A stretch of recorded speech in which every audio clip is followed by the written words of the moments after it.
Hello, everyone, and welcome back to episode 37 of Sooner Girls Sports Pod. And I have an amazing episode for you today. Lots of fun stuff. My injury report with Dr. Jason Leinen.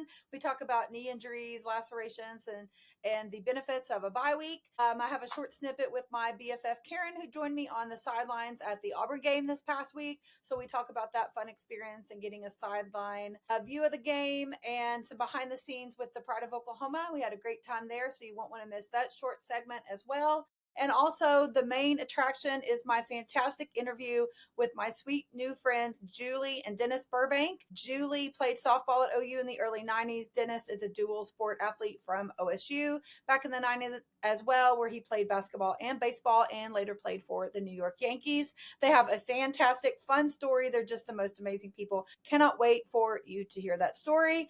And to start off this week's episode, I'm going to run through the Sooner headlines of the week to get things going. And I do want to point out, I forgot to mention this on my segment with my friend Dr. Jason Leinen, who I am so thankful he's joining us each week for the injury reports. I think it's a lot of fun just to be able to go through and talk about what our guys are dealing with and the different scenarios with that. But the good thing about our injury list this year is that guys seem to be recovering. It's happening.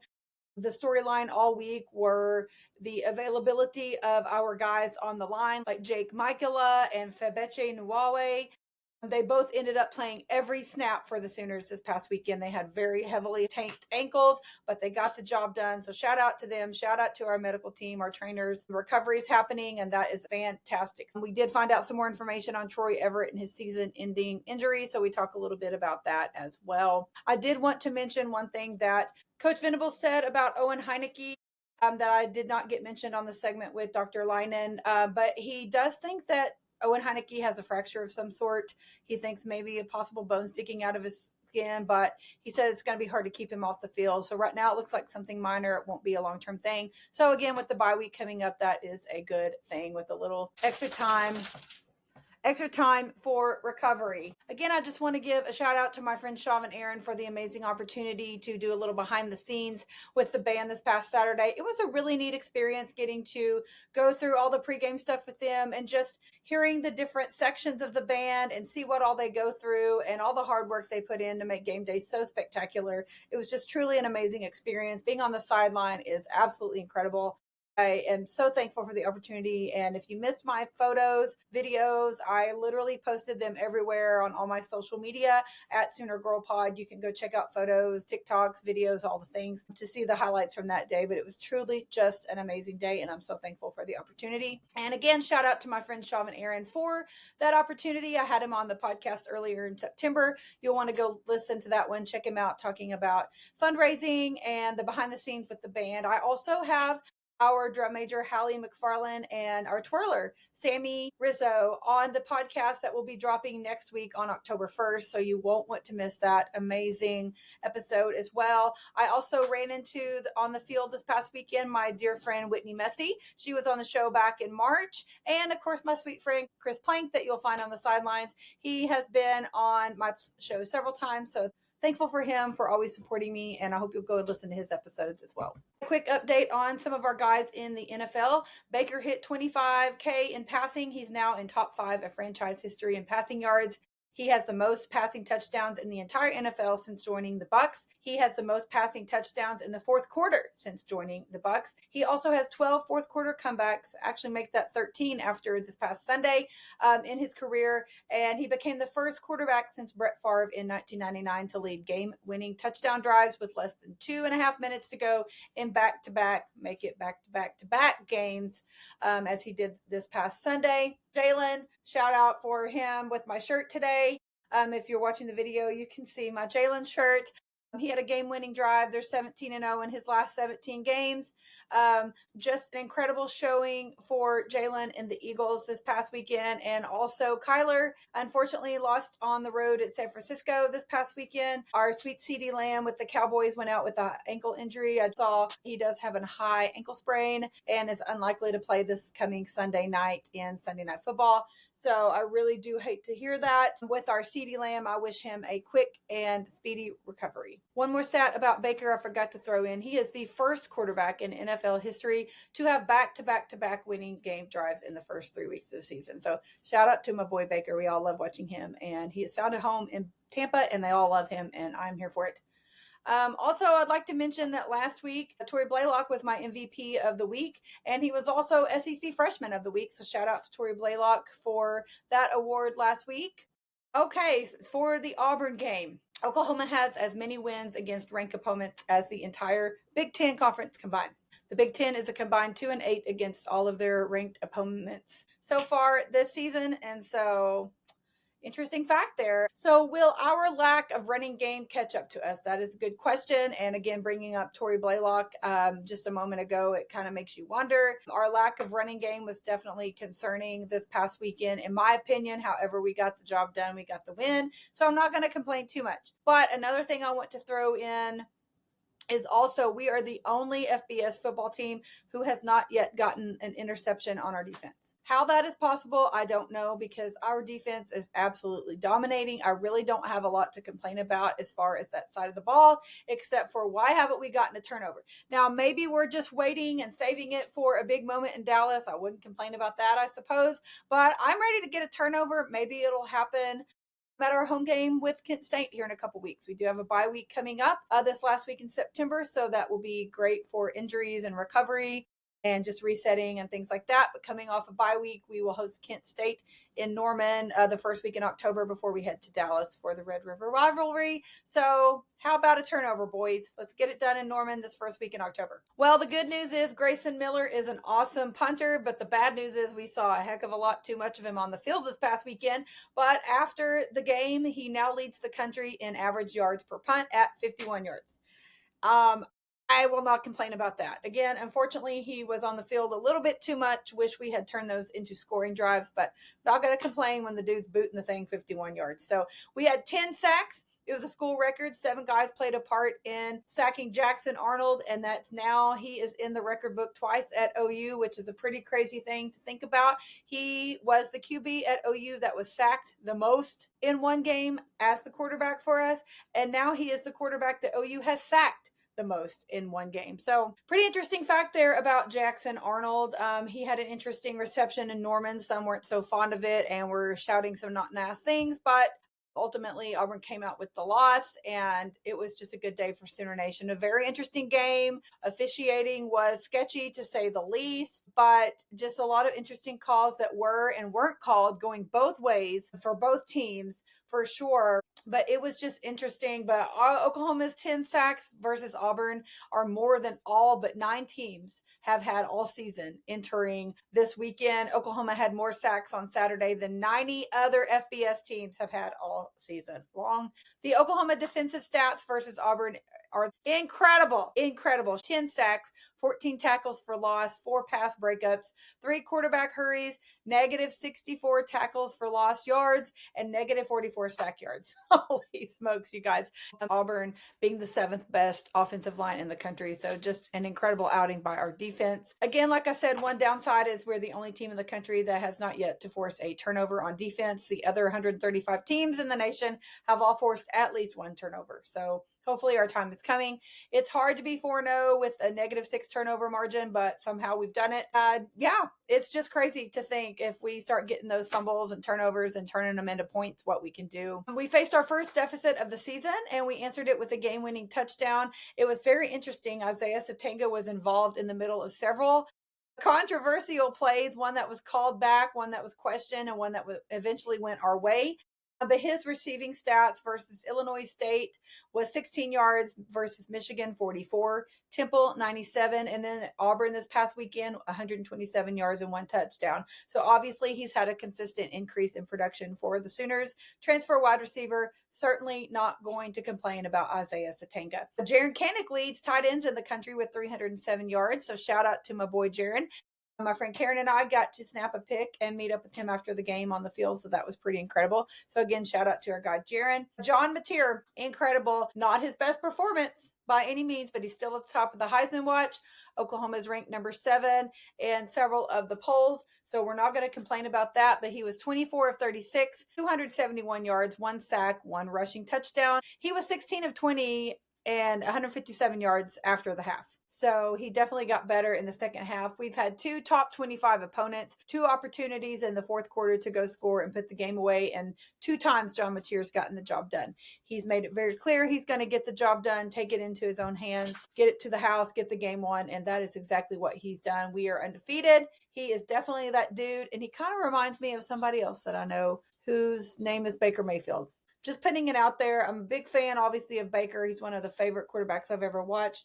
I see a lot of him in John Mateer. I see a lot of him, and so that's very exciting. So since 2000, only 5 players have had a rushing and a passing touchdown in 9 straight games, and John Mateer is one of those. He joins Derek King, Tim Tebow, Marcus Mariota, and Lamar Jackson. So pretty well-known names there that he joins that elite club there. I did want to touch base real quick on that controversial call that again involved Isaiah Satanga. The SEC released a statement about the play where Oklahoma scored, and they say that it should not have been counted. They said that Oklahoma disguised a receiver during a substitution using the, quote, hideout tactic on the sideline, and they threw a touchdown to him on that play. According to the SEC, that touchdown should not have counted, and the Sooners should have received a 15-yard unsportsmanlike penalty that would have made it 2nd and 37, but we won by 7. We won by that score. According to Teddy, some of the Auburn fans are apparently calling to call that game a tie due to that call, but I've listened to a lot of different commentary about this play since the game ended. I went back and watched it myself. I saw a photo where Satanga's lined up on the side. He's literally right next to a ref. He apparently gets the okay from the ref on his placement before the play, and no one stopped him. No one said it was illegal. The whole point of it is a hideout. It's a trick play. It wasn't a substitute. They weren't trying to lie or hide anything. They were just trying to throw him off, and they succeeded. Again, Gabe Eichert saw nothing wrong with the play. But our offensive coordinator, Ben Arbuckle, said Satanga described it as a tempo play after the game and asserted that it was legal and verified by officials pre-snap. We didn't substitute. We were on the field. We asked the official if we were lined up, and we were on the ball, and everything was good and legal. We weren't in a big hurry, so they were a little confused by it. My friends Jeremy and Stephen Goss on the Soonercast pod said that it was a deception play because he never left the field, and it was approved by the side judge. Nothing wrong with it beforehand. And the announcers on TV were even talking about it, and they didn't think there was anything wrong with the play either, so said it was very poorly officiated game going both ways. Again, I think that's a pretty common opinion across the board. Gabe Eichert said he'd watched the film 10 times over. I listened to him on the Oklahoma Breakdown just before recording this. He said he's having a hard time figuring out why walking toward the sideline, getting lined up and pointing to the ref to make sure your alignment is good, getting the thumbs up from the ref and the ball being snapped is considered, quote, unfair tactics. Satanga did not fake a limp. He didn't act injured like he was going off the field. No one else came on the field. He didn't jog toward the sideline or anything. He just literally walked over there, got lined up. We went tempo against Auburn, and then they just forgot he was there because they were too busy jawing with Deion Burks. That's exactly what happened. And so it was definitely an interesting statement from the SEC. I don't know if they will possibly release a second statement regarding it since it's been so much hullabaloo about it. But Toby Rowland said, according to a source in its regular pregame meeting with the game officials, the OU staff brought up the planned play and sought confirmation that it was legal, and they got the okay to do it. Teddy said he would like some clarification from the SEC, but basically he didn't see anything wrong with the play since an official was lined up right next to him. But I guess we'll see what happened. It was just an interesting situation. I had to go back and watch the play again and just kind of read up on some things. I certainly am no real expert, but I didn't see anything wrong with it either. And if these guys are all saying they didn't see anything wrong with it and the rest okayed it, I don't really see what the big deal is. But anyway, it was just announced before recording our future permanent opponents, at least for the next 4 years. Joe Castiglione told Dari this past week that they were going to announce our permanent opponents. But we got a sneak peek today, a day early, and they're saying that ours will be Texas, Missouri, and Ole Miss. So I think there's a lot of feelings. Obviously, we knew Texas was on there. We've talked about Missouri. I talked about that in my episode with Trey Millard. on how we feel about that one. Ole Miss was kind of a shocker, in my opinion. I don't know that that one was necessarily on anyone's radar. I believe we were kind of thinking it might have been possibly Arkansas, but we were leaning heavily toward LSU. So interesting that we get Ole Miss. But hey, a trip to the Grove, if you haven't gotten an opportunity to do that, definitely a great time. So it'll give you at least a couple more opportunities to make a trip out to Oxford, and I highly recommend it. We went out last year, so at least knowing that we'll be playing them the next 4 years, you'll have a couple chances to make a trip out to Oxford, experience the Ole Miss, and check out the Grove. It's pretty incredible, so highly recommend that. Shout out real quick to Bob Stoops. He is named to the Rose Bowl Hall of Fame. He will be honored at the Rose Bowl in January, and he's one of only 11 people who have both participated in the Rose Bowl as a player and a coach. So shout out to our favorite coach, Bob Stoops, for his induction to the Rose Bowl Hall of Fame coming up. And then Coach Venables was named the All-State Good Works Team honorary head coach. And basically, he was chosen this year's honoree for transforming his program while championing services and leadership off the field. He's the first OU head coach selected for the Good Works team. He's the 9th Oklahoma football representative to be named to the Good Works team. 8 players have received the awards in the past. Jacob Gutierrez in 2006, Nick Harris of 07, Gerald McCoy 08, Quentin Carter 2010, Caleb Kelly in 2018, Chance Sylvie in 2020, Ethan Downs 2023, and Gavin Sawchuk last year in 2024. So due to his work with the Soul Mission and that he reestablished mission trips around the world and service opportunities for the team in Norman, as well as his 212 Foundation for Women's Health and Cancer Research. So shout out to Coach Venables for that awesome recognition. Men's basketball, we had a huge commit with 4-star 2026 guard Gage Mayfield committed to the Sooners just this past week. And it was going around Twitter. Of course, the name Mayfield means a lot in the city of Norman. So shout out to Gage for committing to the Sooners. We're looking forward to having him on campus. Softball also got a big commit with Riley Hilliard as the OC Bat Buster Star of 2027. Fielder has committed to Oklahoma. She's the second catcher in the 2027 class to commit to us, in addition to Goose Hutchins, who committed just a couple of weeks ago. Our volleyball team has an 8-2 record after their unfortunate loss at Central Arkansas this past Sunday. It's their final non-conference game, and they begin SEC play at home this Friday against LSU at McCaslin Fieldhouse. Again, believe the admission to those games are only about $8 a piece. They are having Fan Appreciation Night on October 10th, free admission against the South Carolina team coming into Norman. So if you're going to be around Norman that night, it's the night before OU Texas, give me a shout. I'd love to see you at the game. I'm planning to attend with some of my girls. So come out and support the team and give me a holler. Our soccer girls had an unfortunate loss at Vandy this past weekend, but they're still holding strong with the 8-1 record. So shout out to Coach Mott, my friend Hadley Morrell, who were both on the show this past summer talking about our awesome soccer program, and they continue their SEC play at home this week. Again, it's free admission for all of the home soccer games. So I hope that you will get out and support that team. It's so fun to watch. So check their schedule on Soonersports.com and get out and give them your support. Our tennis men and women are qualifying for the All-American Championships.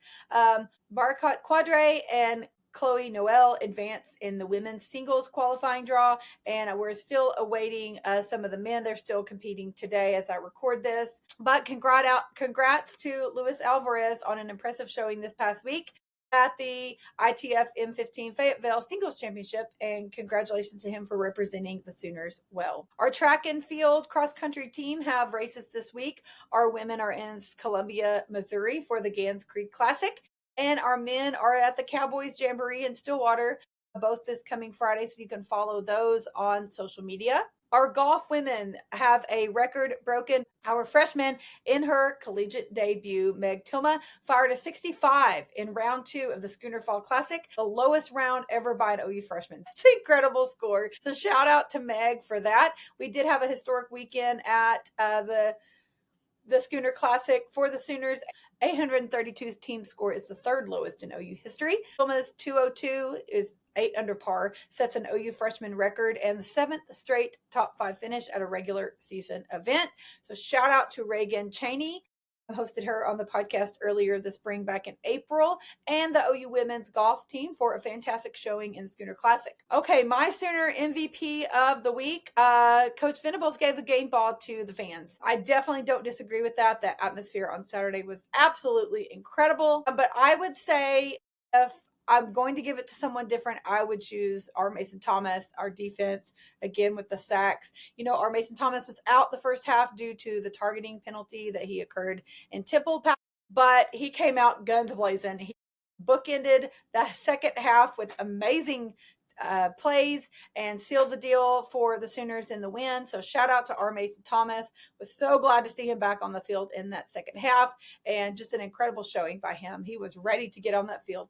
Okay, to end this show with a Sooner fun fact of the week, in 2023, the home of Oklahoma's men and women's golf teams, the Jimmy Austin OU Golf Club, was named the number 6 collegiate golf course in the country by Golf Week. So I want to thank all of you all for listening and joining in today. If you're new to the podcast, just to hear the guests, I hope you enjoy all of these awesome interviews and guests that I have on. I hope that you'll go follow me on social media. I'm at Sooner Girl Pod on all socials. I hope that you'll subscribe and download your shows and share with a friend. I'm on all the platforms, Apple, Spotify, YouTube. I'm also on Substack. I have merch available, some awesome shirts, hoodies, koozies, hats, visors, stickers, all the things. You can check that out at soonergirl.bigcartel.com. I have a newsletter coming out soon, the Playbook. That's my monthly newsletter. You won't miss anything big with Sooner Girl Sports Pod if you subscribe on Substack and get my newsletter for free. That will be coming out in the next week or so. So be sure and go subscribe to make sure you get that sent to your inbox for free. My locker room girls, $5 a month to join the locker room. We had a meetup this past week in person. I do monthly online huddles on Google Meet. You get a merch discount, lots of other perks, inside information, get all the secrets before everybody else does, some that some people don't even get to hear. All the good stuff, lots of perks. Again, you can join that for $5 a month on Substack.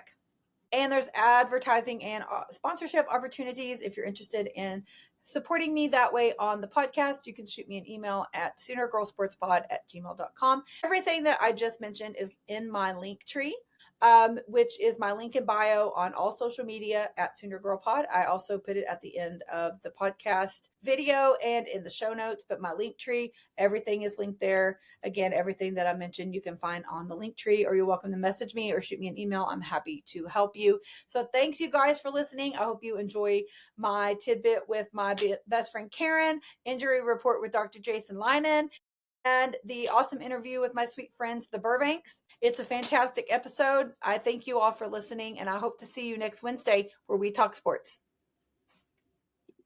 Okay, so I have on a special guest, my BFF Karen, and I wanted to have her on and talk about what we got to do on game day because she was there with me, and I felt it was only right to talk about it with her since I was going to talk about it on the show this week anyway. So, Karen, we had a great experience on game day.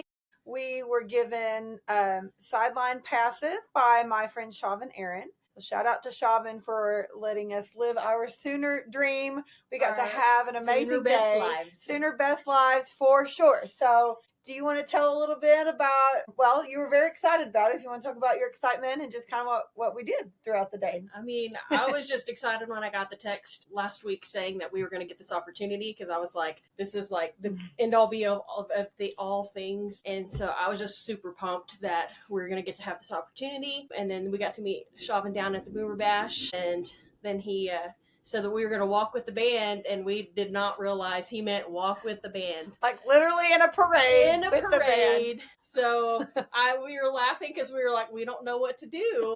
So I was just like, smile and wave, boys, smile and wave. So we went from the Boomer Bash around past the Union and over to Heisman Park, and we got to listen to the band play front and center, front row, which was super cool.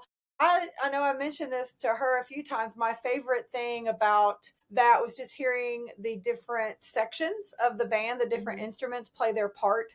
of all of the songs, because when you listen to the whole song, it all comes together and you don't think about all the different harmonies and sounds of all the instruments. And it was super cool because each stop we made, we were in front of a different section of the band. And so it was really neat to hear those parts individually and then just think about how they all come together and hear the band as a whole. So that was really cool.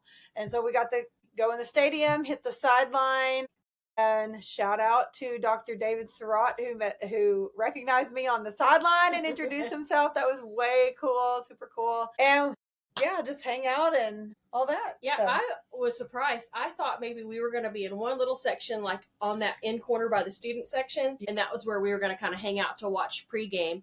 But then when Chauvin started walking us towards the end zone, going over to the other side, and I was like, what? We literally went around the entire field, and it was so cool. And so we ran into Chris Plank, my friend. So shout out Plank. I got to snap a photo with him. And of course, I got to meet in person Hallie, our drum major, and Sammy, our twirler. They'll be on the show in a couple of weeks. And yeah, it was really cool to be on the field as we sang the chant with the band. We saw the flyover, the team run out. We ran into the boss, got to say hello. He patted me on the shoulder, which was pretty cool. It was just a really fun day. And then post game, we got to come back down to the field. And so we were down there with some of the players. We saw David Stone, the Bowen brothers, several others. We chased down Jaron Canick, got a photo with him. We got a Burger's photo with dad. Burger's dad. We were a little sad we didn't have on our burger shirts, but it was Crimson Day, so we had to wear our Crimson shirts. But yeah, it was a great time just being on the field for the post-game concert even. And yeah, it was just a really incredible day. Ran into my friend Whitney Messy, the best turf manager in all the land. So shout out to my girl Whit. Yeah, we had a great time, and I cannot thank Chauvin enough for the opportunity of a lifetime. It really was. It really, truly was amazing. Dream come true, honestly. Yeah, just so grateful. We've been on the field before. I've even been on the field before pregame through the Sooner Club. And this was a totally different, unique, better, in my opinion, no offense, experience. And of course, anytime you can get on the field is incredible. Don't get me wrong. But being in the stadium with all the fans in there and the pregame and just how loud it is, it was just truly a dream come true. I think we kind of got a little bit of a power trip though when we had our little lanyards with the sideline passes, and we were going down to the field after the game, and we'd come up on security and just kind of like hold up our pass. Yeah, and they wouldn't question us and send us on through. They just let us go. Yeah, and we started thinking we were hot stuff by the end of it. Yeah, and we were hot stuff for about 7 hours, but that we were also old and in pain after it was over. Yeah, that ship has sailed, but the physical ailments remain. As we recover from mentally, emotionally, physically, from literally marching in a parade and all the things with the band out in the hot sun all day. Yes. I don't know how they do it. So if we're being honest, we need to give all the props to Hats off to the pride. Yes, Chauvin, the drum major, twirler, the flag, the whole band, Brian Britt, all of them, their security officers, the cheer squads, pom squads, all of them, anybody involved in the game day that does the Walk of Champions, the Boomer Bash, all of that stuff, just out in the heat or the elements, whatever they may be, just to make game day a great experience for everybody. And it's exhausting. So I don't know how you guys do that week after week after week. So yeah, it was really incredible. Anyway, it's just a super cool experience. I'm so glad again to Chauvin for giving us the opportunity. Can't say thank you enough. Yes, and so Karen for being here and being able to go with me. And if you missed Chauvin's episode of the pod, he was on in early September.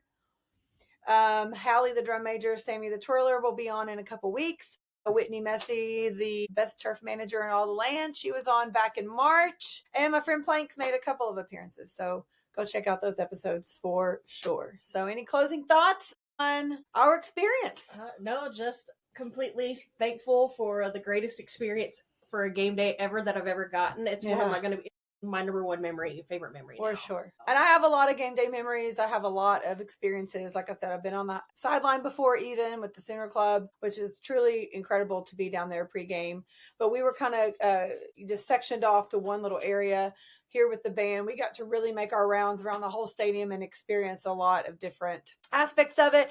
Being on the sideline, like where the team sits on the benches and looking up at the press box, just truly incredible. I posted a ton of videos and photos on my social media, so you can go check those out at Sooner Girl Pod. So thanks, Karen, for getting to come with me yesterday and for sitting down to chat a little bit about our fun day. So, and also shout out to the locker room girls for our meetup yes, before the game as well. Oh my gosh, yes, we had the best time. We had the best time at our lunch. Got to meet Corey Wilson, former OU football player who owns Coach's Corner in Norman. So get out and support them and tell them that Larissa sent you. And now for this week's injury report with my friend Dr. Jason Leinen. And we talk about knee injuries, lacerations, and other various injuries, and the positive effect of a bye week and how it can help the team recover for the season going forward. So enjoy this week's injury report with Dr. Jason Leinen.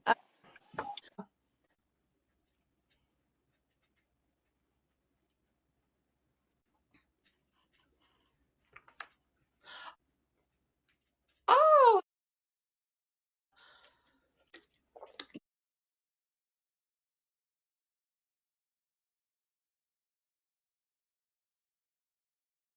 well, like I said, in the big scheme of thing, we're pretty thankful of being pretty unscathed with injuries, at least nothing too serious. So, yeah, that's good. That's good. Bodes well for, hopefully the rest of the yes, season moving forward here. We can stay on this trend of not getting I really guys hope hurt so. like last year.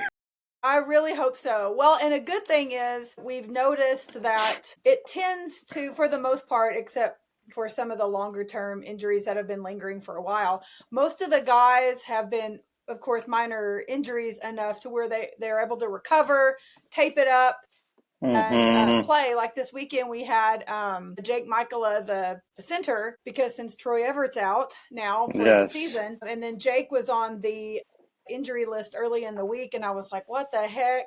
Well, apparently him and one of the other O linemen, whose names have escaped me at the time, had some ankle issues, but they taped him up and they played. Yeah, ready to go. Good. They weren't doing anything too crazy. They weren't running around, but they were taped up and they did their job. So yeah, that's right. Really, did well. Yeah, that's all we can ask. But I know we were going to talk about knee injuries with Troy Everett. We don't know specifics on his knee injury, and my inside source didn't even know any specifics. It's pretty vague, so we can just kind of encompass all of that. But also, Owen Heineke, Gabe Eichard on the radio said that his thumb was bleeding.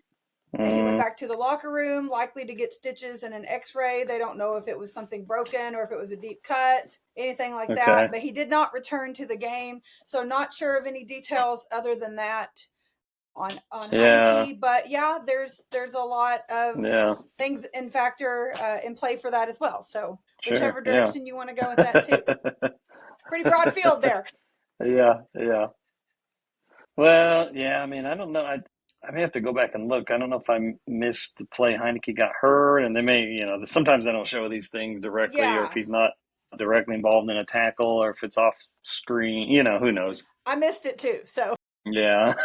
So, yeah, I mean, sometimes those kind of injuries, guys get cut or, get their hand or whatever caught on a face mask or get poked above the eye and get a little cut above the eye. I mean, they can, stitch those things up during a game and, run them back to the locker room, stitch them up, if it's not in a critical area that's, right, going to directly get hit, again or open back up or, then they might, try to, stitch them up, patch them up. I mean, I've seen that happen and been around when that's been done. But if there was maybe a fracture, I mean, sometimes you'll get kind of what they call an open fracture where the bone pokes through the skin, which is obviously a little bit of a bigger deal.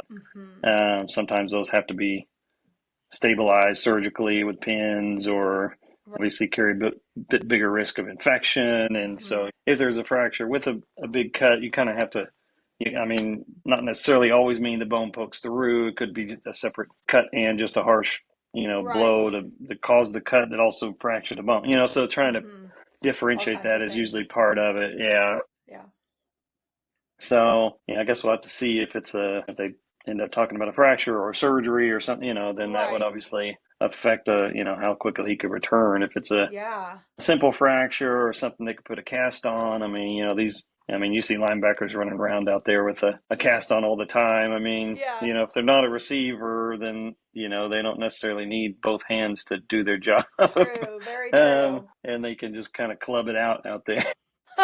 Right. Well, I hope for his case, not just because I don't want anybody hurt, but he's been doing so well. I hope it's something Yeah, he simple has. for him. Yeah, for sure. Yeah, maybe it's just a little finger fracture. They could put a buddy tape or a Yeah. little smaller splint, and he could have most of his normal function. Who knows? Yeah, So I hope so. So hopefully we'll get some more information on that as the week progresses with all the press conferences. So if we get more information on that, we can talk more about specifics later if we yeah, need sure, to. So, sure, yeah. for sure. Yeah. Yeah. I mean, you mentioned the knee injuries. I mean, obviously, there's knee injuries are a pretty common deal. We see, and then there can be a lot of different components to that. Not knowing exactly what happened, I know they mentioned it was the same thing he had on the other knee the year before. Mm-hmm. I don't know if that's a meniscus. I don't know if that's a ACL. I mean, ACL is a bigger injury that takes a long time to recover. And usually you kind of know and see that injury. Yeah, so, well, it happened during practice. Well, that's true. That is true for him. Yeah, I don't know if we ever actually mentioned that on this segment because I think I found out after we recorded last week, but it was during practice one day last week. So it wasn't in a game or anything like that. So yeah, and he was at Appalachian State before he transferred to OU. And that's where apparently his original injury was on the opposite knee. And so I wasn't able to find anything on that either. I don't know if my Google skills are really bad or what, but again, kind of with my inside source not knowing a lot of details either, I was like, well, okay, knee injury, it's pretty broad, but it's still a big deal, obviously, especially since it's season ending and now he's going to have 2 bum knees, so to speak. Yeah. And so I hate that for him. Yeah, that's kind of a bad deal. I mean, you see that sometimes with guys. I mean, think all the way back to Jason White had 1 year, and then the next year, almost the exact same type of, play and same type of mechanism. And so unfortunately, you do see that. And usually it's, I mean, I don't really subscribe to the fact that, some guys are more, quote, injury prone than others. I think, a lot of times it's just bad luck. And, I mean, obviously, a lineman, their knees are getting banged around, and most of these guys, when they're older, they are going to have bad knees. Right. Unfortunately, that's just because they're large humans. Yes, they're very big guys. Yeah, Troy Everett is massive. So. They're getting rolled up on all the time. Yes. I mean, nowadays you see, 30 years ago, you didn't really see guys wearing those big braces every player every day. Now they figured out, okay, these things help protect some of these kind of injuries. Yes, for sure. And so knee injuries are part of the game, unfortunately, whether it's an MCL or an LCL or an ACL, kind of these different ligaments that are within the knee, which makes me think, maybe it's an ACL. I mean, guys can usually rehab and recover from an MCL unless it's complete. If it's completely torn, it might need a surgery. MCL being kind of that inside ligament of the knee, in case people aren't familiar. Mm-hmm. And those can and usually will heal on their own if they're, not a major complete tear. And sometimes they can tape those up or put a brace on or give them a little support tape job of some sort and, kind of let them try to go if it's not a major, deal. Mm-hmm. Sometimes with that, they'll get that meniscus, that little cartilage inside the knee that gets torn. Unfortunately, usually is a surgery deal unless it's just a real minor thing that they can maybe try to rehab a little bit, but usually that's a surgery, but typically not a season-ending surgery. Yeah. But again, it just kind of depends. So I know it's hard to know exactly. Yeah, and with it being how to speak to it with that. Right. I mean, they said season ending, so that really does make me think it's one of the more major long-term ligaments, and I hate that for him. I don't know where he falls as far as eligibility goes, but I'm assuming he'll at least probably be back next year if all goes as planned for him and everything. Right. But, yeah. I mean, I just hate it. I mean, to miss the whole season, it's pros and cons, I guess, the way you look at it with it being early in the season. I mean, he's going to miss the whole thing, but I guess on the bright side, maybe he'll have plenty of time to recover for next season. Yeah, that's true. If that's what he chooses to do. So I'm just glad hopefully so. Yeah, I'm just glad we have a lot of depth at that position and people that can shift around. And I mean, for the most part, knock on wood, haven't really missed a beat, so to speak, with that. Now, if we can just keep, like I said, Michael, I had his ankles taped up, so I hope that Yeah. nothing comes of that. But we have a bye week, and that's very important. And so hopefully that will help us recover a little bit more, give the guys more time, and that's going to work in our favor for that for sure. Yeah, I think the bye week, especially for these guys that are injured a little bit and for the Mm-hmm. training staff and the medical staff, I mean, I think Yes, they look forward to these bye weeks just because absolutely. it gets them a chance to get some extra rehab in, gets them a chance. Some guys can, even Mm-hmm. take the whole week off practice if they need to, Yeah, uh, because, they're not missing a critical very true. Yeah. time when they're really trying to prepare heavily for a certain team or a certain Yes. scheme or whatever. They have a little more time, obviously, to do that. So yeah, you can hold guys out of practice. You can Yes. have them maybe just ride a stationary bike or Yeah. get in the pool, get on the treadmill, whatever it might be, Mm-hmm. um, and let them do a different workout where they're not stressing those injuries. Right. So yeah, I mean, hopefully, some of the more minor things and sometimes even bigger injuries guys have been dealing with, they can, getting that extra week Big deal. really can make a difference. Yeah, For sure. yeah, from a Well, and rehab we come back standpoint. and have Kent State at home, so that's not going to be a super stressful, pressing game. So hopefully, again, it will just give some people more time to prepare for what we really want them for the following week in That's right, Dallas. for And sure. then, Yeah, another thing too is we go through October, which is a pretty busy month after this bye. But we have another bye week in November, early November. I think it's the first Saturday in November or like the 8th if I remember correctly. But anywho, we have that other bye coming up, so that could be beneficial again as well, just in the middle of the season, but yeah, toward for the end, so sure, to speak, and just give the guys a little more rest because conference season, obviously, as we can tell, is going to prove to beat them up a little bit. So a for little break sure. isn't Yeah, going to hurt at all. So yeah, we at least got that coming up as well, and another 4 weeks or so after we get back from this bye. So yeah, a yeah, for little more sure. Yeah, it's rest. it's it's pretty amazing to watch the difference between the two SEC teams going at Yes, it it really is. versus some of the other teams we may have played, It really is. um, and just a different level of intensity, different level of Very athlete that's out much. there. So yeah, I mean, these big collisions and big Yeah, um, tackle games. I mean, there's going to be some guys with some bumps and bruises, but yeah, absolutely. hopefully nothing major. I mean, it's part of the game, obviously, but Mm-hmm. yeah, if we can keep our guys healthy, especially going into Yeah. these big games that we got coming up. Yes, we need it for sure. I mean, I feel like our quote big games are kind of scattered throughout the rest of the season. I mean, of course, all games are a big game when you're in the SEC, I guess. But we have Texas, and then we go to South Carolina the next weekend, South and then have Ole Carolina. Miss at home. But I mean, that'll still be a tough atmosphere on the road. But yeah, just Mm-hmm. yeah, we're gonna have a Yeah. long stretch here at the end, but a nice break in early November will be good. And I don't know if Yes. you've ever been, or since it's been remodeled for sure, I can't remember how long that's been.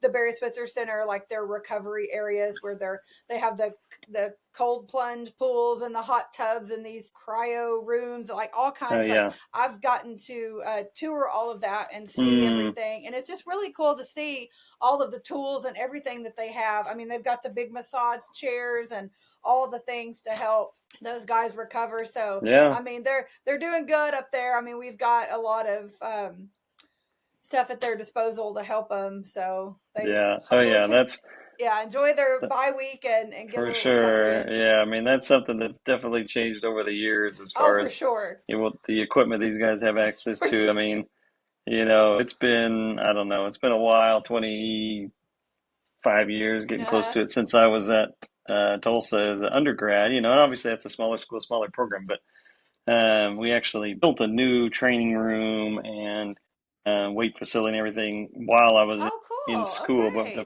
when I first started, the training room was literally a closet, smaller than my current bedroom, My basically. word. They had like two tables to take guys' ankles, and they had one, little machine with hot packs, and Yes. Oh my gosh, so, that's so and so crazy. you switch to, even again, it's also a much smaller caliber school than OU, but the new training room had 15 tables and Yeah. a huge area, another 10 tables in this side of the room for treatment, Wow, and that's awesome. a cryo room with three or Yeah. four hot or cool tubs and Uh-huh.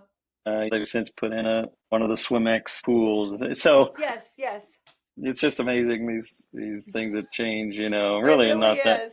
that long a time frames. For sure. Well, shout out to the Golden Hurricane and Yeah, Coach Trey Lamb the other night. That was a great win for you guys. So don't good want to one for jab at sure. don't want to jab at my pokes too much. I know my guests are on the show this week are actually a Bedlam couple, so I'll Oh probably wow, have a okay, lot of yeah. poke listeners. So I don't want to jab them too much, but no, it was a great game for Tulsa in Good win for Stillwater. So Tulsa. good Not a win, great yeah. game for OSU, but I hate it for we'll see. OSU just for my husband's sake and my poke Yeah. friends, but yeah, Although I it's was just talking to some guys yesterday, technically OSU is still undefeated in the Big 12, so the whole well, season's ahead that of is them. true. That is very true. And they open up this week with Baylor at home, so fingers crossed.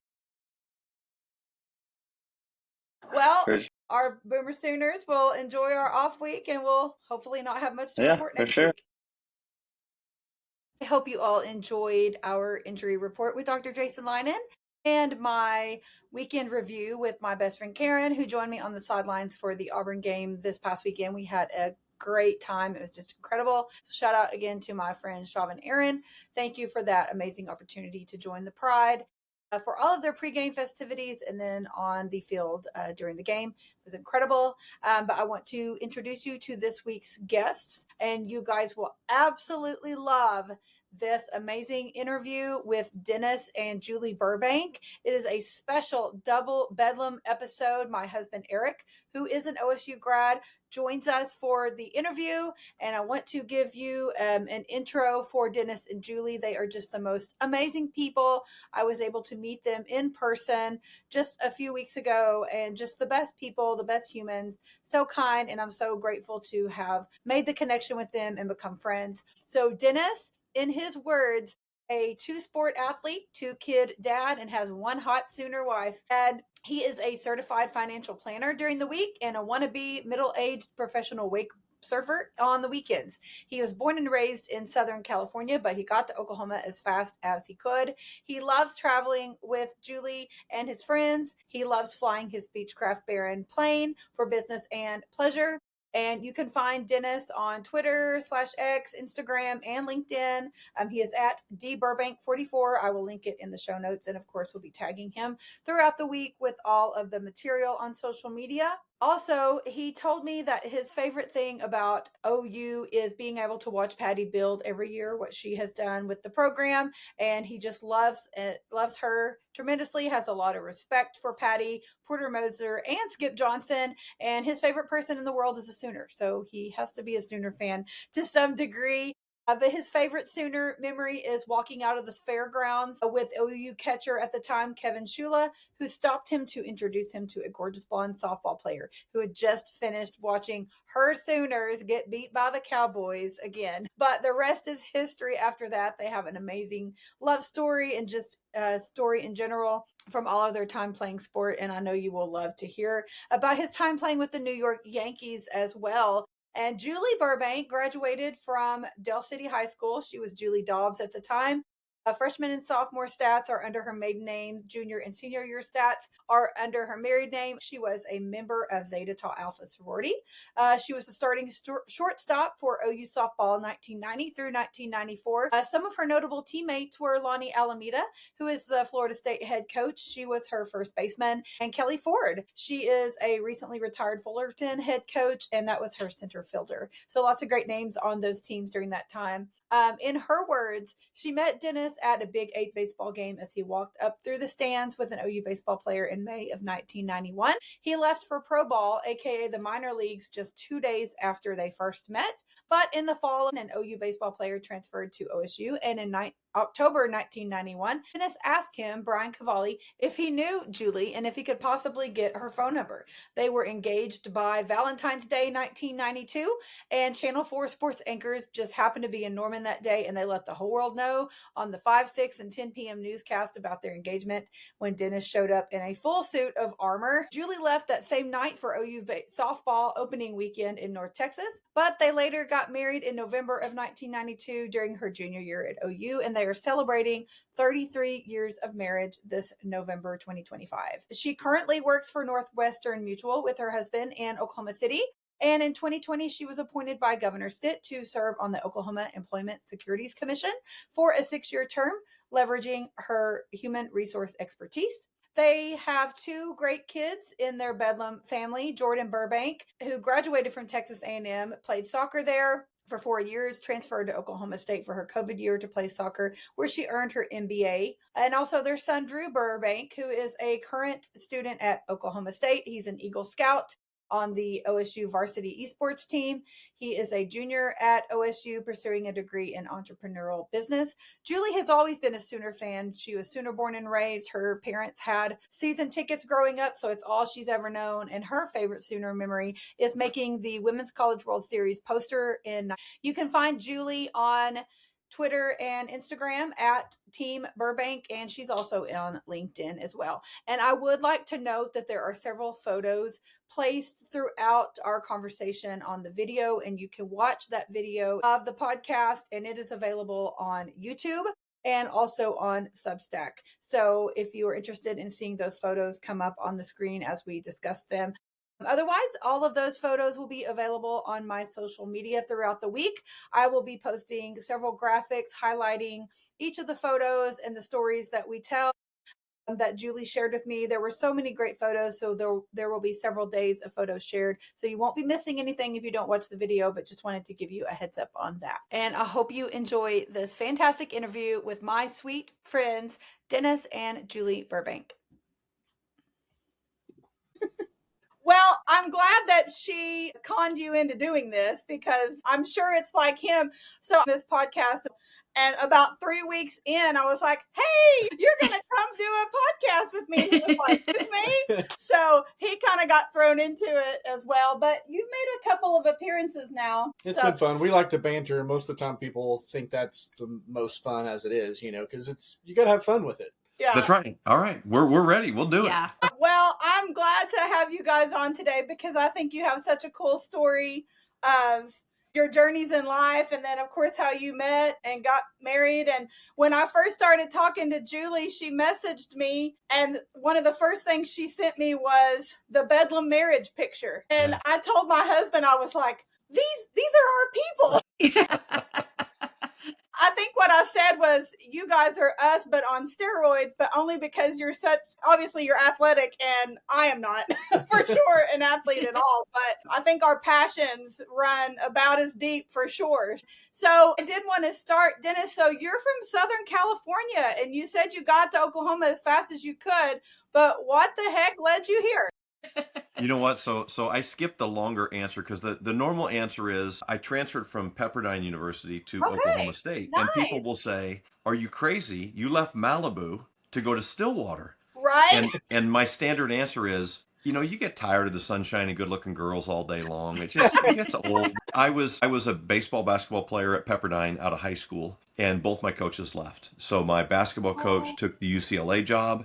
My baseball coach retired. And so I had a chance to kind of do it over again. And I just decided I wanted to leave California and I wanted to play in Omaha. And at that time, Oklahoma State went to Omaha an awful lot. And I got out of California. So here I sit. It worked out well for you because your whole life changed when you got here. I had a plan. I was going to be here for 1 year. I was going to get drafted. I'd play in the major leagues and I would move back to Southern California because when you grow up in California, there's nothing east of Nevada that matters. Right. It's just, the world stops at Nevada. And, 35 years later, here I am. I'm still here. You're still here. Well, part of your future plans worked out anyway, because you did get drafted and got to play with the Yankees. I did. I got drafted 3 times. It's funny, the major league draft and OU had a first round pick. Was very nice to see. Oklahoma actually represented really well. We sure did. It was a good taking for them. Yeah, I mean, the first player taken in the draft and the fourth player taken in the draft, both high school kids out of Oklahoma. So we represented. Cool. I got drafted out of high school. I really wanted to sign out of high school with the Minnesota Twins. I didn't. I was subsequently drafted 2 more times, the Dodgers and then the Yankees, and then played 4 seasons with the Yankees. And at 25, they said, you're old and you're not very good. You should go home. So Julie and I were married by that time. Yes. So it's a lot harder to be a minor league baseball player with a wife than it is with a bunch of single guys. Yeah. Absolutely. Makes complete sense. Well, that's a really neat experience for you, I'm sure, and a neat story that you got to live out that dream of yours, even though it may have been, quote, short-lived. I mean, 4 years, that's still a decent amount of time. And obviously, Julie, okay, so you guys got married in college, you said. So what did you do while he was doing minor league? So obviously the first 2 years of marriage, I was still at OU. So I was still in Norman. So that, like you said, it was a long distance marriage, we will call it, because every February he had to leave to go to spring training. Yeah. So then I would catch up with him, as soon as our season was over, or, usually June 1st, around that area, because this was pre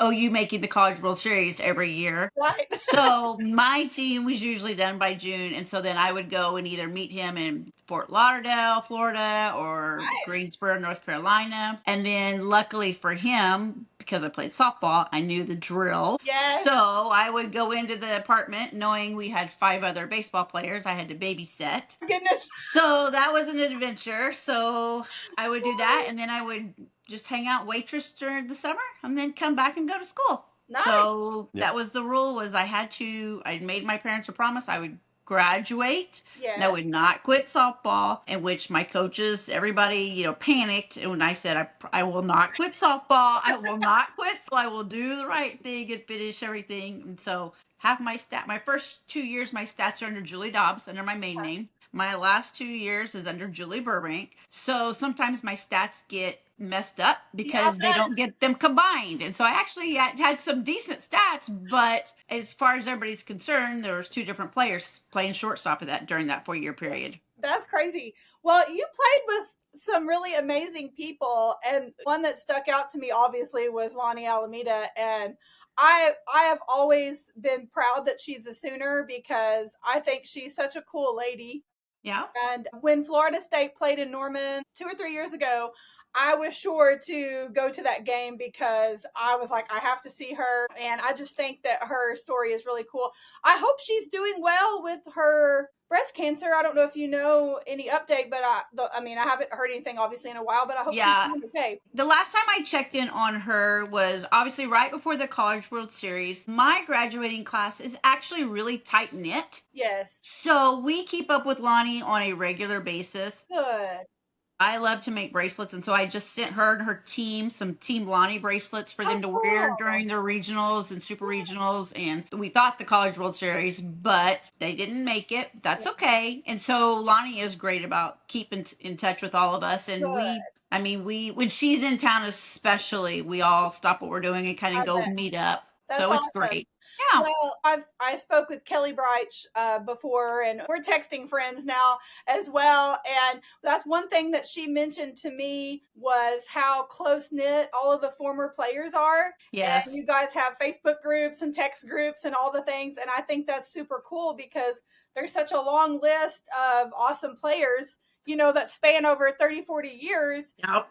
And you guys are all pretty close and get together and hang out. And I think that's awesome. Yeah, we actually, every time we just had a reunion this year because it was the 50th anniversary year for OU softball. And so, of course, we all rib each other. And so, like, I tell Kelly, I'm like, you would have made a great second baseman. You and I would have made So she always contends that I would have been her second baseman. But I'm like, well, we would have seen, That's funny. So we rib each other. That's good. That's good. It is cool to see. I was talking to Eric before we got on about a lot of our previous players, and he was like, who was y'all shortstop that graduated a couple years ago?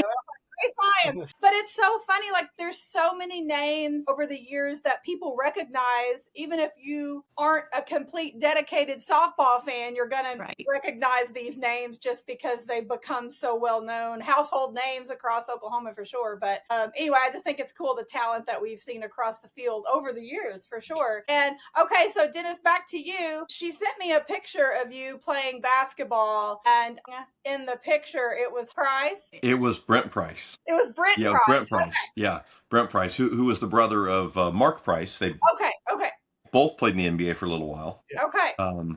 That usually I get asked about the question, did you make the shot? Yes.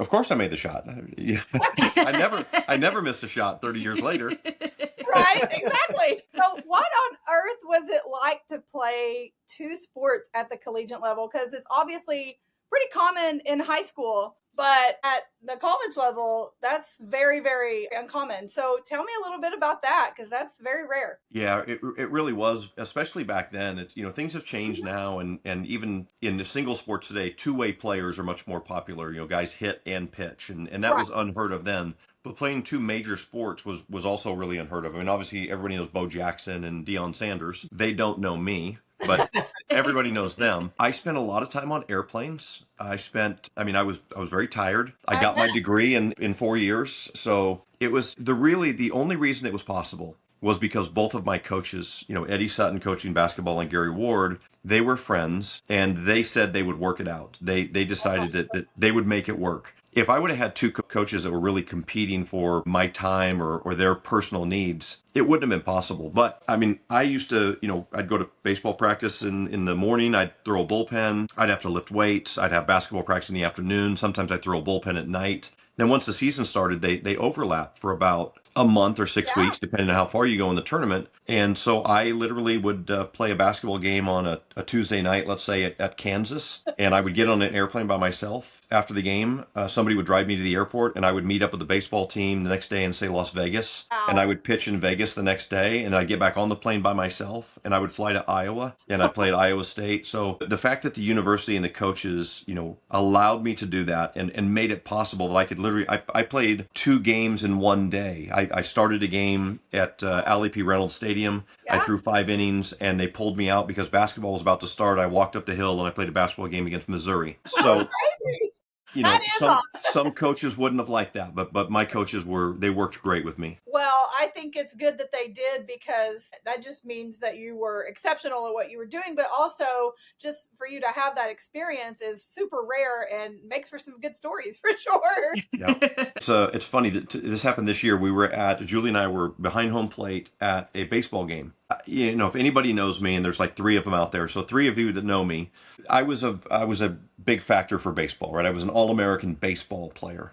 And I was a role player on the basketball team. I didn't ever start. Some games I played 20 minutes, and some games I played 2. Yeah. But I had a specific role, and everybody knew that. So I was a baseball player first, and I played a role in basketball. So we're sitting behind home plate, and somebody introduces me to a gentleman in front of me and says, this is Dennis Burbank and his wife Julie, and the guy kind of scratches his head and he says, Dennis Burbank, the basketball player? And I just thought, yeah, that's me.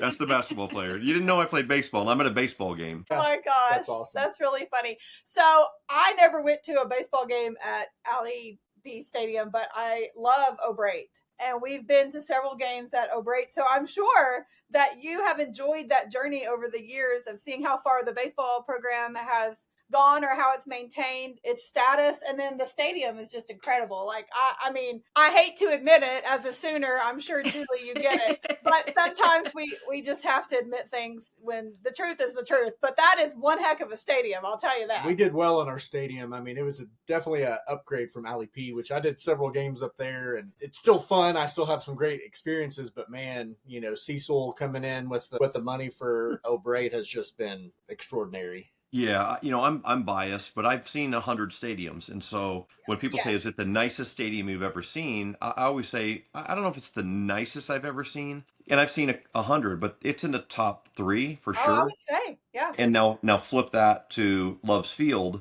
We got a preview before it was even done. So awesome. Patty let us come in and preview it, and I said to the person who was in charge of, I don't know if she was the architect or the project manager, it was a young lady, and I said, wow, this place looks remarkably like O'Brate. Did you consult with the architects at O'Brate Stadium? Because they're very similar facility setups. They are similar. And she said to me, no, actually, they consulted with us. Well, that sounds about right. That's what she would have said. I'm serious. I'm kidding. But that's really funny. So we've been to lots of games at O'Brate. We always try to make Bedlam baseball wherever it may be. And we were actually at Bedlam this past April. You mean where we won, right? I had a great time. Okay. I was going to say we're out in left field there. And so that walk-off was hit like literally right next to us. Right by my face. I was very ecstatic, and he was not so much, because we drove back home after the game, and so we had about a 2.5-3 hour drive to get back home. And so he was not a happy camper after that, but I was beyond thrilled. And I then don't remember. I don't yeah, remember. well, that's okay. We're loyal and true for a reason. I'm just saying, we're loyal and true for a reason. There's Yeah. lots of things I don't remember either. Like the last Bedlam football game, I don't know about that. Yeah, who cares? Who Who cares? cares? Yes. So Bedlam softball this year was on my birthday, and so we went for that. And of course, Eric always says he would almost just as soon OU win, so he doesn't have to listen to me after the game because I am just really mouthy and don't know how to be quiet. And so anyway, so for softball, of course, we won that game, and it started out, kind of tight. It was a really good game, but I said it was my birthday. Like we had to win Bedlam softball on my birthday. That just would have been wrong, and it would have been a bad drive home.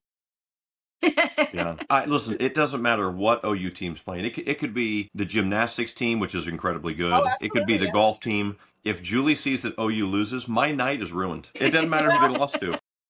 That's totally me, and I'm the same way. Of course, if OU plays it, I follow it, and I always have for years. But of course, social media has made that a lot easier in recent years with Twitter and all the things, because I literally follow everything, and I get so mad and so mouthy. And of course, I'm a little more emotional with some sports, more so than others. But yeah, he knows, like, oh crap, OU lost, underwater basket weaving. It's going to be a bad night. Just like when I have season tickets at Stillwater for football, so I'm watching her game if we happen to be playing at the same time.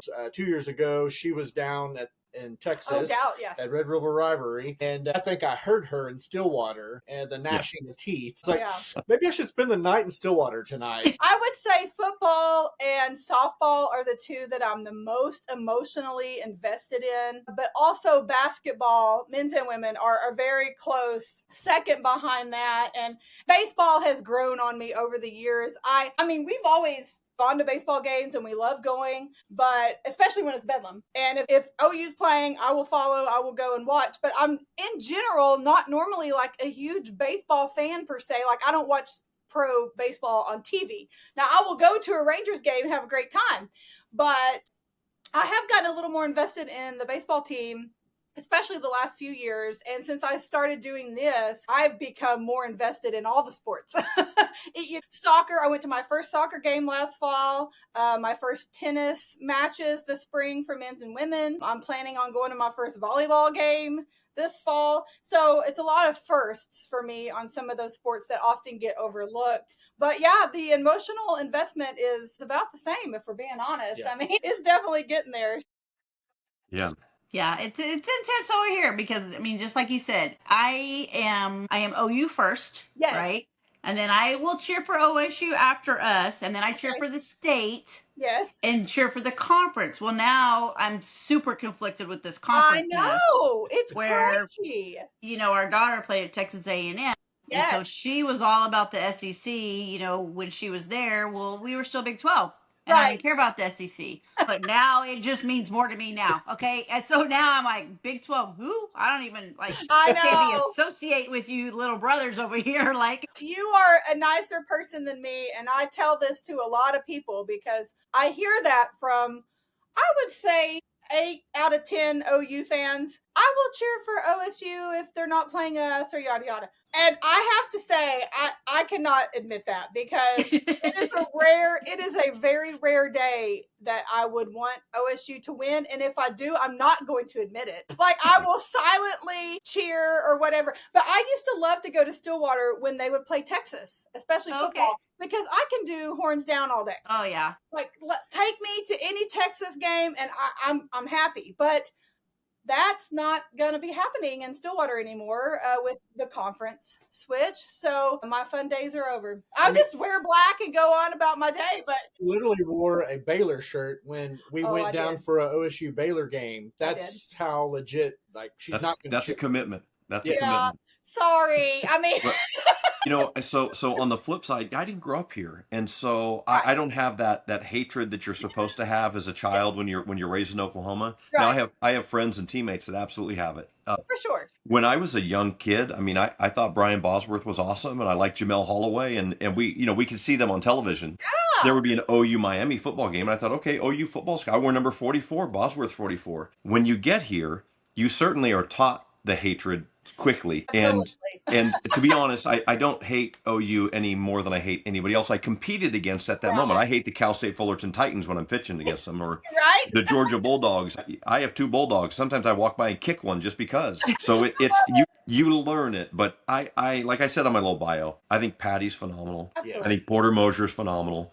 I work with tons of coaches across the country, and what Skip Johnson's doing with OU baseball is great. And I hope we win every game. But if we don't win every game, I hope Skip wins the rest of them. Yes. Well, I have this conversation a lot too with OSU people. If they ask me if I cheer for them or whatever, I usually will just say the one thing that we can all agree on is Texas sucks. Okay, let's just leave it at that. We all on the same page with that, so it might just be best to leave that one alone. Well, and for me too, I can. Patty's been remarkable. Just thinking about her going to the first softball games across the street at the City Fields to where it is now. And, I think about Coach Venables, and I'm a big leadership guy, and actually getting another degree in organizational leadership right now of, we've got to raise up men, and being in finance, we got to raise up men and women that are able to sustain financially and have a purpose and a mission in life. And that's what sports does. And so that's what's really cool across the board for both of our teams, is that our coaches are pouring into those lives. And so, I can cheer for that all day long. For sure. Absolutely. For sure. Okay, so your daughter played soccer at A&M. And so that's really cool, of course, that she got to play at a collegiate level, because that's a big deal. And then they won the SEC championship, and then she transferred to OSU. Did they beat OU the year that she played in Stillwater? Do you know? Nah. Let me think. Yeah, I don't remember. I don't think so. I don't think so. I can tell you that when she was at A&M, she was a goalkeeper. Uh-huh. And when she was at A&M, they went to the NCAA championships, then went to the regionals. So in the Sweet 16 game, A&M faced Oklahoma State in the Sweet 16. And Jordan did not start the game in goal, but Jordan was a dynamic shot blocker. Uh-huh. And so they always said, if we go to PKs, even if Jordan's not starting today, we will sub out the goalkeeper, put Jordan in to block the PKs. Oh, and I Which always is rare. Yeah, I thought that's Rare. crazy. You're never going to do that. You're not going to pull your goalie out after 90 minutes of soccer. Right. And it was 3-3 against Oklahoma State. Jordan hadn't played that day. They go into PKs, penalty kicks, and they subbed her out. And Jordan went in goal, and Jordan won. A&M won 3-2. And so I've got great pictures of Jordan blocking shots. And so Jordan actually got to face amazing. Oklahoma State as an A&M player as well. Yes. Well, you were conflicted with that for sure. You know what? So here, this is literally, I have an airplane. I flew my airplane to Raleigh, North Carolina, and I flew and to watch just this game. And I wore a Texas A&M soccer shirt and an OSU hat, a baseball hat. I love it. But when it went to PKs, I took my OSU hat off and I put my A&M hat on. Costume change. Yep. That's it. Yep.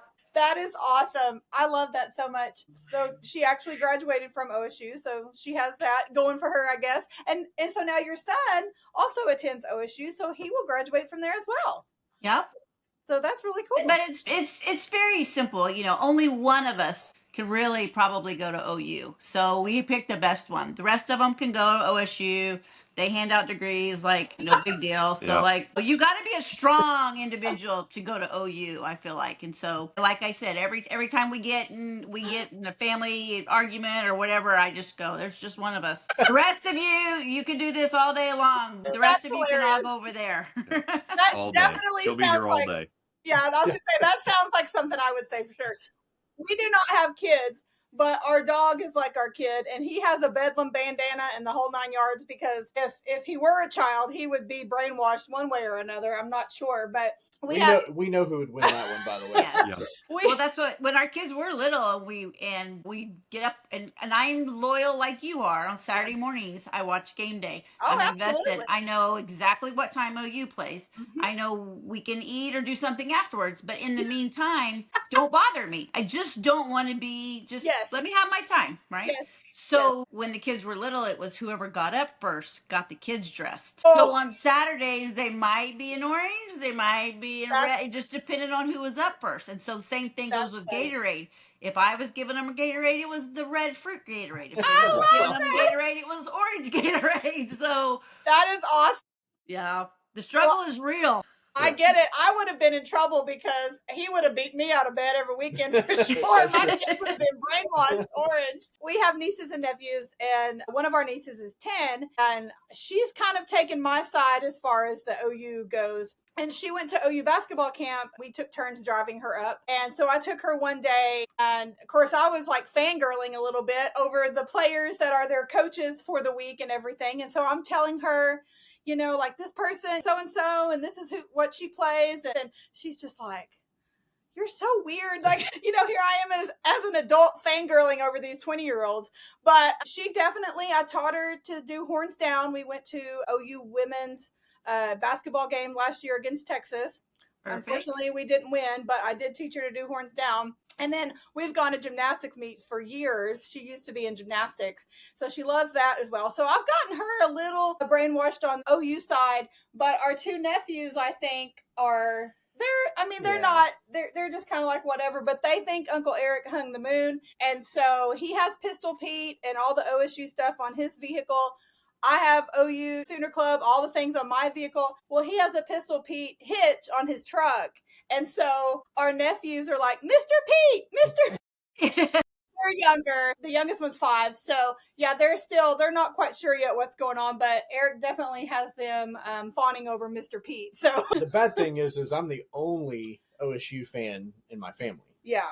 So everyone else has always been OU, that kind of thing. And so I'll probably lose that battle at some point. Yeah. Long term, the odds are stacked against us. Yeah. Well, I got one of the kids, so I'm happy. Okay, so your son... He's at esports, right? Esporters. That, you know, our son Drew is as big as Dennis, so he's 6'5". Everybody thinks like, oh, did you play basketball? Did you play baseball? And when he was little, we tried every sport: hockey, golf, tennis, football. I mean, he won a little state championship in football, baseball. I mean, he literally did every sport, but he did not have what I would call the kill factor, because, you know, there's something that, you know, when you cross the line, something clicks. And so he would say, Mom, I don't want to hurt anybody. I don't want, and I was like, how do you not have this Burbank DNA? Like, what are you talking about? Like, if I needed to rip the mailman's head off and you said, get him, I would go get him right now and not even think twice. And so he just did not have that in him. And when he was in high school, they really just said, he loves this gaming, this esports is just something that you may not know about. And I kept thinking, you guys are crazy. And then they even went so far as to tell me, which just hurts my heart, that one day it could be an Olympic sport. Yep. And I was like, oh, Lord help us. If that boy gets in the Olympics before any of the other Burbanks get in the Olympics, this will be painful. So Dennis had made the Olympic handball team, and then I kind of coerced him not to go to Atlanta to play in it because we were still newly married. Oh! So, yeah, so we've got that hanging over our head that Dad actually made the team, but Mom kind of pulled him back from the team. And if Drew now makes the Olympic esports team, there will be a lot of counseling sessions for the Burbank family. Let's just say that. I cannot imagine. Okay, well, I need to stay tuned and follow this situation. Yeah.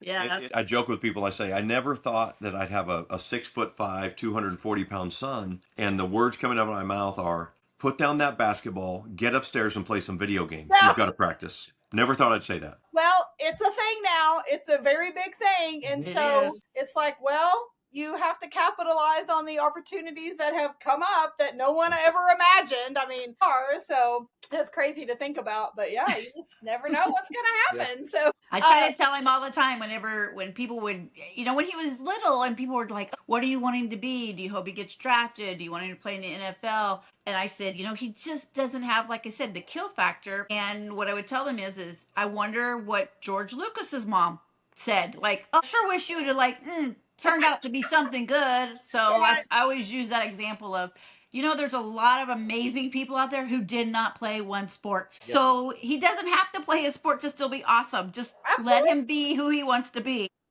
Absolutely. That's really all that matters. Yep. Okay, so we're going to back up a little bit, but I don't want to neglect getting this story on record. But the story of how you guys met and you got her phone number and all that, because it's really funny. So I don't know which one of y'all wants to tell it, because you both kind of told Well, you told the same story, just different perspectives. I like Dennis's the best, but So anyway, let's talk about that, and y'all can kind of jump in and Well, throw in your own thoughts. so we met at the Big 8 baseball tournament, and OSU had just beaten OU again. And so we were leaving the stadium, and I was the catcher from OU was a friend of mine from California, and he and I were going to go get something to eat, and he stopped and talked to a group of girls. It was we walked up kind of home plate bleachers, and as he's talking, there was a number of pretty girls, but Julie really stood out, and I kind of elbowed him. And I said, "Hey, introduce me." And the truth of the matter is he's like, "Oh, this is my friend. He's a 2-sport star, blah blah blah," and Julie kind of went, okay. Big deal. I got So- those that back in Norman. Big deal. Big deal. That was kind of it. That was, we met, and I went on to ask, hey, can you get me her number? And he did. The next day I got her phone number. But I signed within about 2 weeks. And, we went on to play in the regionals, and within a couple of weeks I had signed with the Yankees and I was gone. So I went away for the summer, and I never followed up. I never called her. I never did anything. But when I came back to finish my degree, I bumped into another kid who had gone to OU, and this is before cell phones. And I just said, hey, I met this girl last year. Do you know this girl that played softball? And he goes, oh, yeah, I know her really well. I'll call her. So he kind of reintroduced us again 6 months later, and she was head over heels. I mean, like that. So it was easy after that. It was not exactly. It's your version, Julie. So my version's somewhat similar as far as, like he said, him coming up through the stands, and Shula at the time said, hey, Jules, this Dennis Burbank, he plays baseball and basketball. And if I remember right, I said something to the effect of, I don't need your resume, but thank you anyways, I'm good. And he said, okay. So then the next day he was like, hey, will you give him your phone number? And I said, okay, sure. So I would love to tell you that every athlete we're so focused, and we remember that lasting impression. But I couldn't have told you what the man looked like the next day. I had no idea. I was like, okay. So then when October rolls around, he calls me and says, hey, do you remember me? We met in May. And I honestly said, nope. I don't. I'm sure if I would have played it back and had a picture and a cell phone back then, I would have remembered him. But I didn't. And being the good, wholesome OU girl that I am, he said, can we go out on a date? And I said, we can, but it'll have to be on a Thursday night, and I will have to drive to Stillwater because I actually had a date on Wednesday night and had another date on Friday night at the fraternity party I was supposed to go to. So I was going to try to fit him in so that I thought, just in case he might be the one, I need to make sure.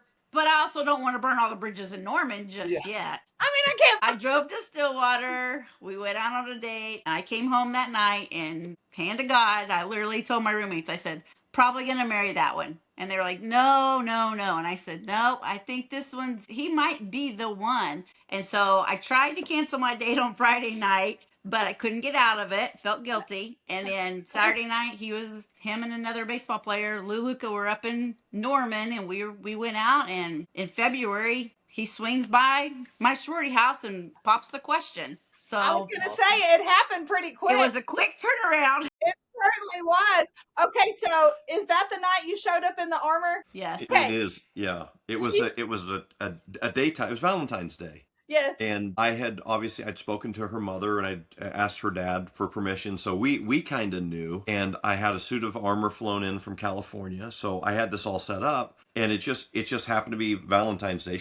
Her season was about to start, and I had to leave for spring training. Yeah. And so I thought, okay, we should do this now before we both get super busy. Coincidentally, Robert Allen at the time was the sports commentator on Channel 4. Uh-huh. So Robert Allen and Van Shea Ivan called me that morning. They said, hey, we're doing a story today in Valentine's Day on Bedlam relationships, on Bedlam love, kind of like we're doing right now. Cool. Would you let me come interview you? We're going to drive to the house, and we're going to interview you. And I said, I'll do you one better. I'm driving to Norman right now. I'm about to propose to Julie at her sorority house. So Robert Allen and Van Shea Ivan from Channel 4 run up to Norman, and everything was on the news before we could even tell our friends. Yeah. That's incredible. It was like the internet gone wild before the internet, because I was on the 5, the 6, and the 10 o'clock news, and I hadn't told one family member besides my parents and my sister who knew. That is But then incredible. obviously every high school coach and friend starts calling him like, seriously, what is going on? I'm like, even I don't know. Even I don't know. Yeah. That is so crazy. I love that so much. Yeah, that's So awesome. it was fun. And then I had to leave literally after he proposed, because it was probably about 1 o'clock. I had softball practice at 3. And I was like, I hate to like cut it short, but I gotta get to the indoor facility gotta because go. we have hitting. And we left that night to go play North Texas because Saturday we opened up with North Texas. So I'm like, love you, gotta go. Thanks for the ring. I'll talk to you tomorrow. Hilarious. And then you guys got married later that year in the fall, correct? Yes. Yeah. 33 years later, here we are. 33 awesome. years later. That is amazing. We were married in 1992. I love it. I love it. Well, Julie, one of the favorite things that you sent me, and I know you mentioned this was one of your favorite memories as well, obviously in addition to our lovely love story, but you making the poster for the Women's College World Series. That is so cool. Yeah, it was a lot of fun. I bet so. I bet so. So how different was the Women's College World Series back then, kind of compared to what it is now? Yeah, it was the Hall of Fame Stadium, number one, only had one field back then. Oh, yes, yes, yes. And where all the left field bleachers and the built-ins are was a berm. So, when we would get done playing, we would go sit on the berm and put our shoes on, or, shoe polish our shoes. Our coach was big into shoe polishing. And so, it was nice, but yet it seemed very intimate, so obviously it wasn't as bad as Reeves Park because nobody had to the fences or anything, but as it was still, I would tell you that the College World Series wasn't as big of a deal at all. It really was nothing. Nobody even knew about it, and it would usually come and go, and it was not a big deal.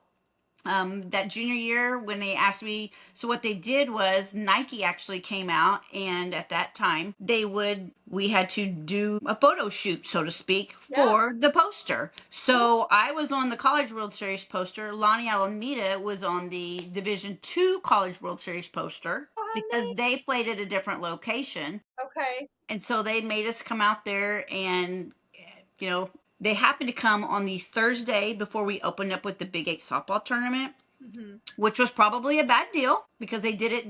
They did the poster actually. We did the photo shoot in 91. So we did the photo shoot in 91, and the plays are real. So those are really plays that we were doing out there at a practice, with full uniforms, full everything. But I ended up getting hurt in the photo shoot, which I hurt my hip and my knee and my elbow and wrist because we just kept diving, just quick, and they had 3 different camera angles going. Well, that pretty much sealed the deal for us the next day when we started winning the Big 8 tournament at the Hall of Fame Stadium. So we ended up losing in 2 on that, but I paid the price. But she looked good. Doing it. Like you said, it wasn't as big of a deal back then, and it's crazy to think how far the sport has come in the last 30 years. I mean, it's just mind-boggling. So I was at OU 98, and then I graduated in 03. So even during that time, the sport at OU changed quite a bit. Absolutely. And it's crazy to think, they used to play at Reeves Park, and nobody cared. Honestly, nobody knew we were over there. They did it. No one cared. No one really gave you the time of day. And I remember when Marita Hines opened, and then they won the national championship right after the football team had won. And it's just crazy to think where they are now, Love's Field. Yeah. To think that, I don't know that anybody would have ever thought that they would outgrow Marita Hines, especially when they added all the bleachers. You think that's a lot of people to come to a softball game. And it is. It is a lot. It is. But now here we are at Love's, which is incredible. Incredible. It's just amazing to see how far the sport's come. And Dennis, I'm glad that you said that, like you said, you love Patty and respect her, and same with Porter and the other coaches. But I mean, Patty, anybody that loves softball has to give her props, because not just for OU, but as an OU fan, obviously, I'm glad she's ours. Yeah, for I'm sure. certainly glad she's not a Poke or something, but or a Longhorn, that'd be even worse. But I am glad she's a Sooner. But just for the sport in general, she's done so much, and it's so cool to see how far it's come. And then I think she's going to coach in the Olympics. Like, it's just insane, and I love it so much, and I'm pumped. I saw it's exactly 3 years that Olympic softball and the canoe will start in Oklahoma City, which is mind-boggling that is happening. And I know there's a lot of mixed feelings about it happening in Oklahoma City, but there's not a better place, in my opinion, for softball for sure, because nothing else can house the people and are prepared for such a crowd like Oklahoma City. And I'm pumped. I'm ready. I have to sell a kidney or two to go, but my oldest niece, she's 19, and we have gone to softball games for years. And that's always kind of been our thing. But she asked me when they announced that the Olympics were coming to Oklahoma City, she was like, "Are you going to get tickets for us to go?" And I'm like, "Well, if you're willing to lose an organ, then which who knows what they'll even cost." But I for sure am planning to at least, we got to go to one game. I don't know, we'll figure it out or whatever, but I'm like, we have to go. We've been to so much over the years with Marita Hines, Love's Field. We were there for opening day of Love's. We've been to the Women's College World Series for days on end, and we have to go to the Olympics. I mean, Coach Patty is the GOAT. I mean, she's going to be there, and God knows how many Sooners will be on that roster. So there's not a better facility in America that could hold that. I mean, if they stuck it in a major league stadium, let's say they played in Dodger Stadium, it would be so overwhelmed by the sheer space, even if they tightened it up, that you have to play it. Devon Park is as nice as you're going to find anywhere in America. Yeah. And it just happens to Los Angeles doesn't have, UCLA doesn't have that, Fullerton doesn't have that. Yeah. So you have to go someplace, and there's no place like Devon. Yeah. Well, and I'm glad that we're not wasting the money that we do to build these things for 1 year. And so let's go across. I hate it for the Olympic teams themselves, but man, go to the places that have the facilities. Yeah. Well, and I think too, like you're saying, you hate it for the Olympians. But if you are going to come somewhere, we will show them a love like no other. Oh, absolutely. Right? Because just like we did with the Thunder. Yes. That's all we had. Yeah. And when the state can rally around one team, well, anybody coming from all those other countries coming here, we're going to love on them like nobody's business. So they're going to have a different experience. So I'm super excited for them. And I'm counting on, my sister works at Devon. I'm really, come on, Come on, sister. I'm counting on baby sister to pull through for me. Yeah. That's awesome. Well, I heard a podcast about the Thunder and how we're just different fans as Thunder fans, but because we're college fans. Yes. And this is our first professional teams. And so there's nothing like tailgating and spending the whole day and doing those type of things. So these softball players are going to get to see the things that they've never been able to come and play in Love's Field or play at the Devon Park or both of them, meaning both, and so they're going to see the love that we have just for our sports.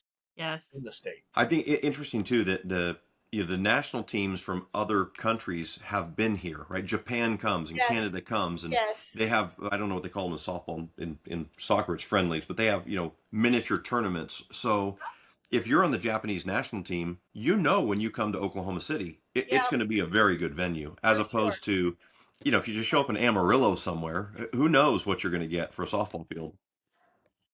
Yeah, it's going to be incredible. I'm very excited about it. When they announced Patty as the coach of Team USA, I just thought, this is it. She's going to go out with the gold medal. I truly think that she's going to hang in for a few more years with OU and then get that gold medal for Team USA. And I'm betting after that, retirement won't be far off for her, which she has more than earned, but I sure am going to hate to see her go. However, I think... It crushes me.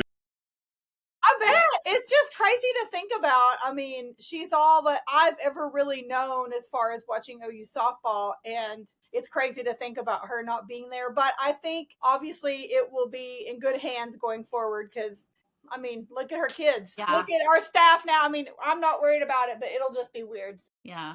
Well, and Patty, you're saying, Patty, I'll tell you a real quick story. One of the things that my group, we call ourselves the pre-Patty posse. Oh, yeah. Because if it weren't for, my head coach had a brain aneurysm. And so that's where she had to step down. Oh, my goodness. Which allowed, she's still alive, so she survived and did good. But by her stepping down, that's what opened the door for Patty. Wow. Because she had to retire. And so a lot of people forget there was actually a coaching staff in between Marita and Patty, and that was Coach Michelle Thomas. So when she stepped down, one of the things whenever Dennis and I first moved back, Patty kind of reached out to me and said, hey, I don't know your group. I don't know who you guys are. And I said, okay, let's. And so she did a great job, in my opinion, of opening her arms, saying, Good. you guys were here before me. So can we all work together? And so one of my favorite stories I like to tell, which makes me feel like we actually did do something, is when we were taking the tour of Love Stadium 2 years ago. I had introduced myself to one of her players, and I said, hi, I'm Julie Burbank, I played in 90, 94. And she goes, I know who you are. And I go, you do? And she goes, yeah, you're one of the bricklayers. And I said, what do you mean the bricklayers? And she said, your name is on a brick over at Marita Hines. And she said, we knew that you guys came from Reeves and you're the reason we got Marita. Absolutely. And now my group is the reason we get Loves. And I was like, okay, I'll take that compliment. I love that. So that was huge. So I appreciated that. And so we aren't the forget-me-nots, because some people only remember some of the big hitters, and I'm like, my group had big hitters too. We just didn't have the TV station out there filming us as excited, right? Exactly. That is another thing that Kelly Bright had told me multiple times, and on our interview, and just when we're chatting, is your teams and all of the ladies before her laid the foundation. And so everybody has played an important role in getting OU softball where they are today. And without each one of you, we wouldn't be there. And so you're exactly right. I love the bricklayer, because that's a good term for it. That's a good way to explain it, and to thank you guys for the hard work. Because like you said, like, you guys did put in the work and did all of that too. It just wasn't as publicized, and the means weren't there for it to be publicized like it is now. But absolutely, you guys have played an important role. And I know Kelly has mentioned, like I said, you guys staying in contact very well, and getting together and doing all that. And I think that's awesome. And it's not, I know you guys joke and give each other a hard time, but like, you're not trying to think I was a better shortstop than she was, or she was a better hitter than I was. It's nothing like that. And all of the former girls that I've talked to, they all say the same thing, and they have nothing but respect for the former players, the former coaches. I mean, we saw that with Coach Patty and Coach Lombardi when we had to play Oregon. I mean, who does that? Yes. And even when we played Arkansas and she's coaching against her son, like, of course they have that rivalry, and they're competitive and they want to win, but they just have that respect. And again, back to Coach Lombardi and Sid Romero's there now, and now Paige Parker. Yes, I saw that. Well, I mean, our coaching tree, and I try to tell people anytime they go, like, really softball, and I'm like, do you realize how strong the coaching tree is that comes through Norman? Most people don't. Sam Walton, Kenny Gajewski, Ronnie Alameda. Yes. I mean, we could go for days. There is a coach somewhere in a system that is making an impact that somehow had an OU connection, in my opinion. And so, we are very, very tight with Kenny Gajewski, and I rib him more than anybody. Anytime he starts mouthing off, I send him a little picture of him winning the College World Series to men. And I just want to remind him where he came from. Just want to remind you, just in case you get a little lippy. Here you are in an OU uniform. Love that.